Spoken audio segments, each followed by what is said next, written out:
Freemasonry is a secret fraternal order that has existed for hundreds, arguably thousands of years, and is now operating in most every country in the world. Masonry promotes itself as a philanthropic club for men of morals, and they perpetuate this image through members of the first 3 blue degrees. 97% of all Masons fall into this category, and they are often upstanding citizens, pillars of the community who truly are charitable and benevolent. However, the higher degrees, the inner circle of world Freemasonry, use the society's worldwide influence to advance their control. Acharya S. wrote, "Although the Brotherhood of Masonry appears to be relatively new, it is in reality the oldest continuous network on the planet, dating back many thousands of years, beginning when stones were first dressed. Masonry today has a generally sinister reputation because the people suspect that this powerful brotherhood has been manipulating and exploiting them. However, the average Mason has never been in the know and is therefore merely a member of a social club. Nevertheless, the higher-ups have indeed had their hand in creation on this planet on a large scale for a long time. The Masons are there, perpetually hidden behind the scenes, leaving clues to their existence as a brotherhood, some of which are evident yet still not seen. For example, the biblical Nimrod, the king who built the Tower of Babel, is considered the first Mason." Jim Mars wrote, "The ongoing connective tissue between the modern and ancient secret societies has been Freemasonry, which existed as a formidable force long before certain lodges became Illuminized. During the late Middle Ages, when any opposition to the Holy Roman Universal Catholic Church was forced deep underground, among the only organized groups able to move freely throughout Europe were the guilds of stonemasons, who maintained meeting halls, or lodges, in every major city. The Masons, who traced their own secret knowledge of architecture and building back to Egypt and beyond, were essential in the construction of Europe's churches and cathedrals. They were the direct descendants of early guilds of Masons which existed both in Egypt and Greece, and utilized esoteric construction techniques in their craft. These techniques had been passed down through the sects and mystery schools, and some continue to confound modern builders. Freemasonry evolved over the last 1,000 years from the Knights Templar, and before that traces its roots to ancient Egypt, the Egyptian mystery religion and esoteric schools. Some believe the original Masons were the builders of the pyramids, or that they hold the secrets of those early master Masons. Freemasonry is not, however, merely a builders and stoneworkers guild. Right from the first degree, initiates take blood oaths, perform occult rituals, and begin learning about a number of arcane subjects, delving deeper as they rise in degrees. Some of the subjects studied and practiced include astrology, consciousness, magic, tarot, Kabbalah, the Tree of Life, sacred geometry, divination, scrying, theosophy, numerology, symbology, alchemy, hermeticism, the chakra system, auras, energy bodies, astral projection, out-of-body experiences, kundalini, geomancy, Masonic occult history, and philosophy, metaphysics, epistemology, secret handshakes, and secret gestures. Masons rise in degrees through a process of rituals and initiations.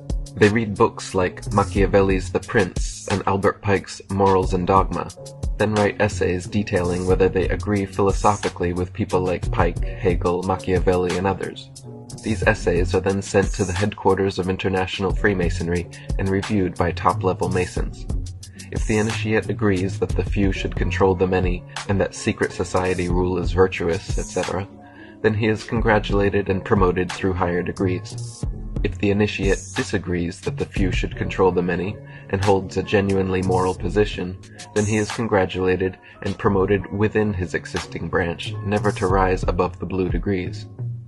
Every Mason will disagree with this, however, because most Blue Lodge Masons genuinely do not know, and high-ranking Masons are sworn to secrecy.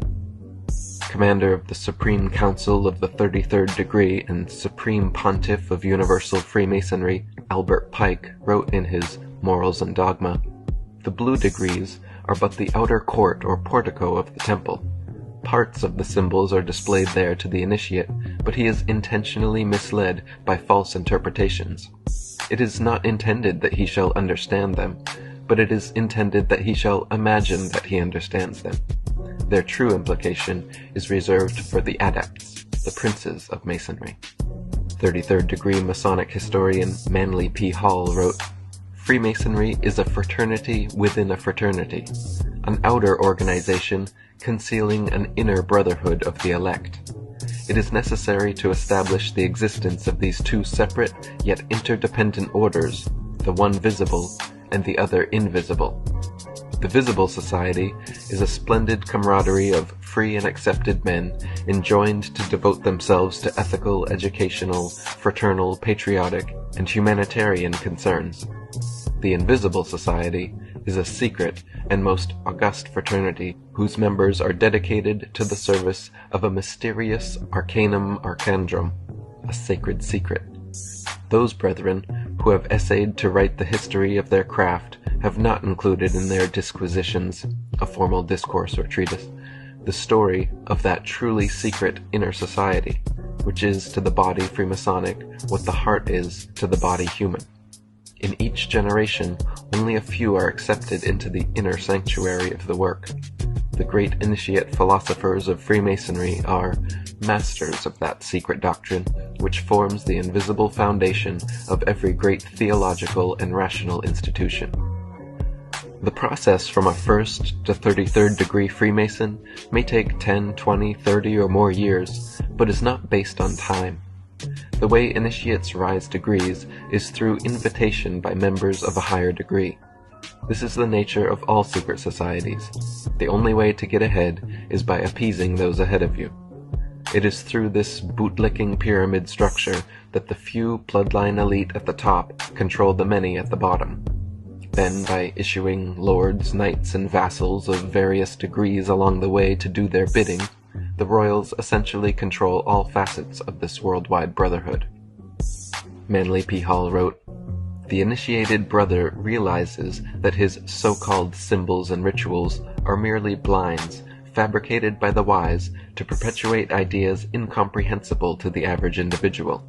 He also realizes that few Masons of today know or appreciate the mystic meaning concealed within these rituals." Jim Mars wrote, "The invitation-only 33rd degree is the highest publicly known degree. The vast majority of members look upon their affiliation with Freemasonry as little different from joining the Lions Club, the Optimists, or the Chamber of Commerce.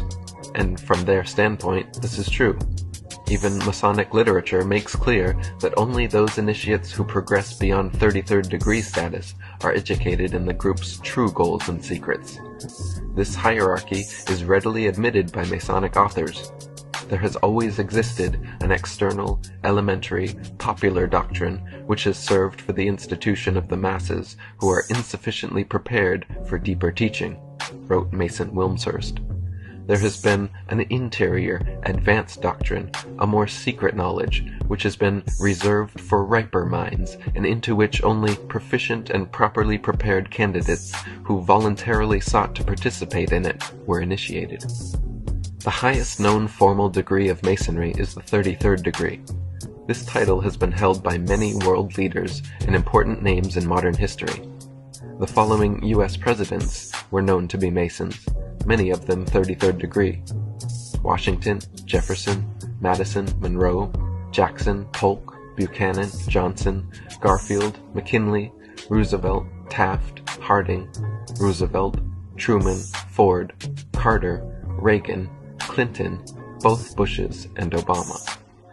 All the following people were also Masons, most of them 33rd degree: Buzz Aldrin, John Glenn, Yasser Arafat, Tony Blair, John Wilkes Booth, James Cameron, Winston Churchill, Walt Disney, Bob Dole, Frederick Engel, Newt Gingrich, Mikhail Gorbachev, Al Gore, Billy Graham, Richard Holbrooke, J. Edgar Hoover, Colonel Mandell House, Saddam Hussein, Burl Ives, Jesse James, Jesse Jackson, Henry Kissinger, Vladimir Lenin, Robert McNamara, Karl Marx, Lord Alfred Milner, Benjamin Netanyahu, Albert Pike, Prince Philip, Colin Powell, Cecil Rhodes, James Rothschild, Charles Taze Russell, Joseph Stalin, Strom Thurmond, Leon Trotsky, Paul Warburg, H.G. Wells, and thousands more.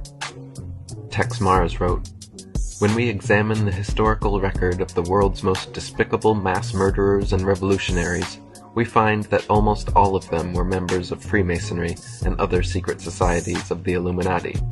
Robespierre was a Freemason, Weishaupt was a Freemason, Napoleon was a Freemason, Lenin was a Freemason, Stalin was a Freemason, Truman and Roosevelt were Freemasons, Ariel Sharon is a Freemason, Bill Clinton is a Freemason, Fidel Castro is a Freemason." Traditional history insists that the Revolutionary War was fought over the British monarchy's unjust taxation of America.